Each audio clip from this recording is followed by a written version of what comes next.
Minasan konnichiwa, o genki desu ka? This video is going to be a compilation of all the spots I visited during Sakura season in Tokyo. So let's get started.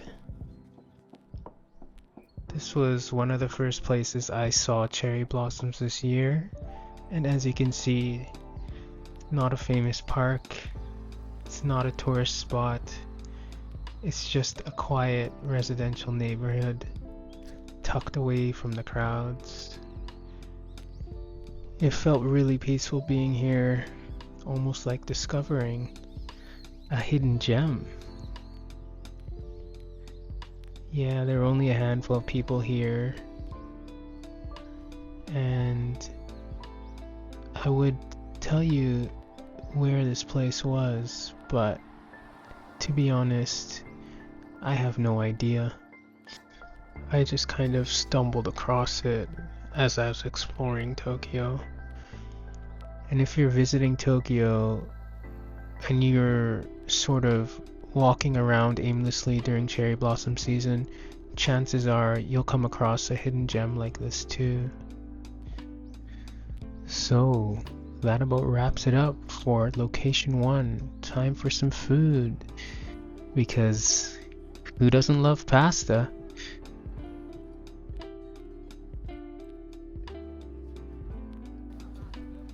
So, after that quiet neighborhood, I decided to visit one of Tokyo's most famous sakura spots. This is Chidorigafuchi Gyoen, and it's right next to Imperial Palace. Walking through here feels like you've been transported to a different universe. That might sound a bit far-fetched, but it really is a serene, peaceful experience, and I highly recommend this location. It is free, there is no admission fee, but it is of course very, very crowded. I also recommend experiencing this place at night because they do have lights that create sort of a completely different sense and a completely different experience. And I guess one of the most iconic things here is the rowboats. You can actually rent a boat and you can float right underneath the cherry blossoms. It's not unique to this location though, and we'll see it at one of our future locations. But yeah, it's a very simple idea, but it feels magical.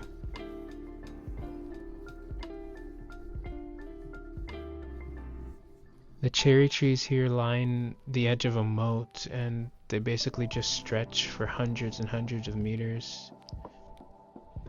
So again, this place is great if you're in the mood for a long stroll, you enjoy people watching, but there aren't that many food options around and seating is quite limited. If you want somewhere to sit and relax, you'll have to stay tuned for our next location. Walking through here, I began to understand that Sakura season isn't just about taking photos, and it's not just for tourists. I began to get a deeper understanding of what it means for the locals and how the temporary nature of it makes it all the more special.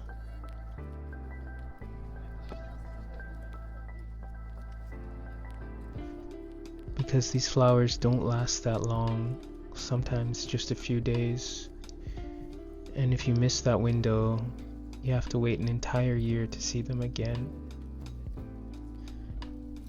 That's what makes this season feel a little bit special. With that in mind, let's head over to our next location. Location 3 is Shinjuku Gyoen National Park. This is a massive park, and there is an admission fee of about 500 yen. And I believe you do need to have a reservation on certain peak days during the sakura season. But yeah, I'd highly recommend going here if you haven't before, even off season. There's lots of places to sit, beautiful, huge, spacious grounds, and spending time here, I began to further realize what sakura season really means. It's about socializing, it's about spending time with family and friends, it's about drinking, being merry, and basically a strong desire to just be with nature at this special time of year. Without experiencing it for myself, I wouldn't really have understood that.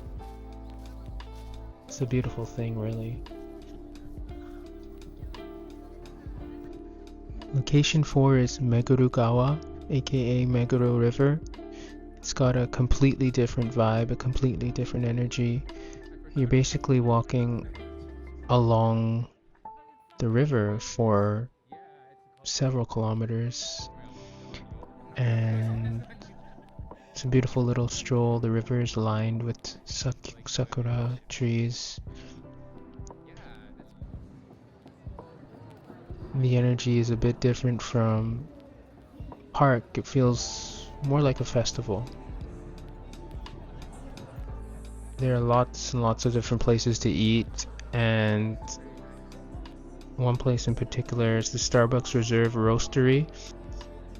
It's a massive 4-story, 1,200 square meter sort of immersive coffee wonderland designed by world-renowned Japanese architect Kengo Kuma. It's one of only 6 in the world, and it focuses sort of like artisanal roasts, premium beverages, special pastries you can't find at other Starbucks locations.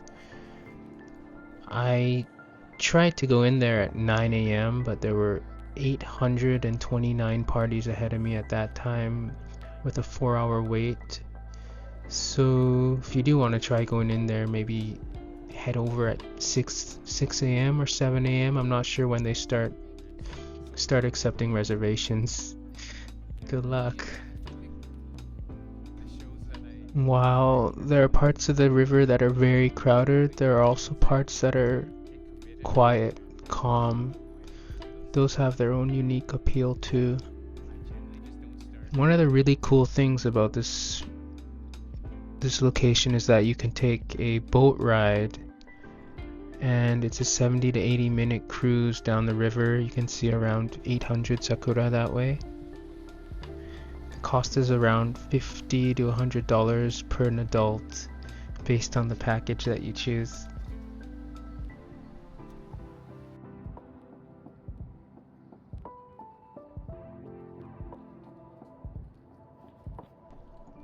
Let's spend a bit more time strolling down Meguro River and then head on over to location 5.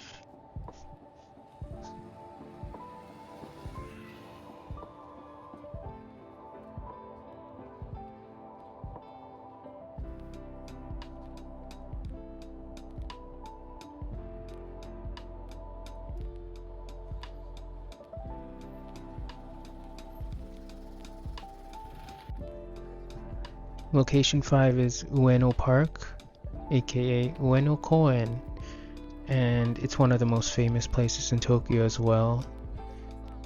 It's free, there's no admission fee, and it's sort of a hybrid of a river walk and a park all in one. And as with location 2, you do have these little paddle boats that you can rent. Very cute, very charming, very fun.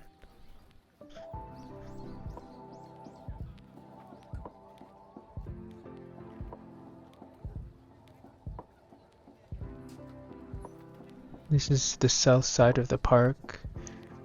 You're basically walking in between 2 parts through the middle of Shinobazu Pond.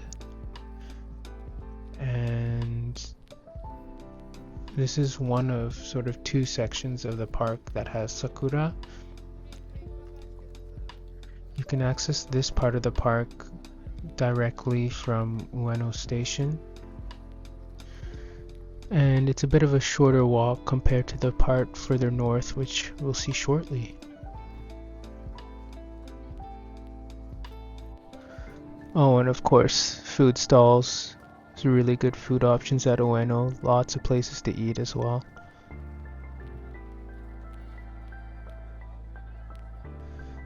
This is the section of the park that's further north, close to where all the museums are. As you can see, not the greatest day weather-wise, but I made the best of it. Did forget my umbrella though.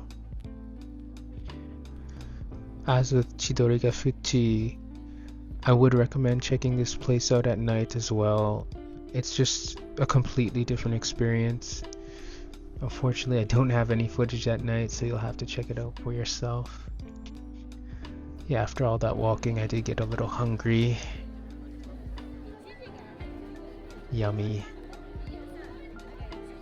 For my last stop, I headed to Koboyama aka Koboyama Park, to check out some mountain sakura.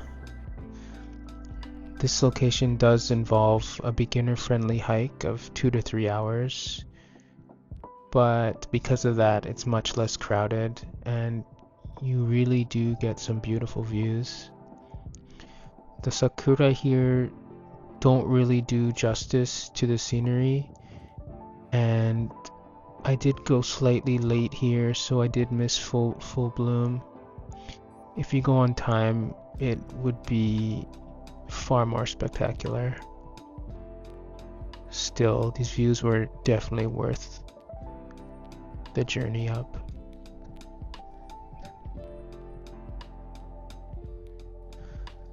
After visiting so many locations, I felt like I finally started to understand why sakura season matters so much in Japan. It's about making time to step outside, slow down, and enjoy the moment. So I hope you can make the time for yourself and enjoy this special time of year. Now, excuse me while I destroy this burger. Thanks for watching and see you next time.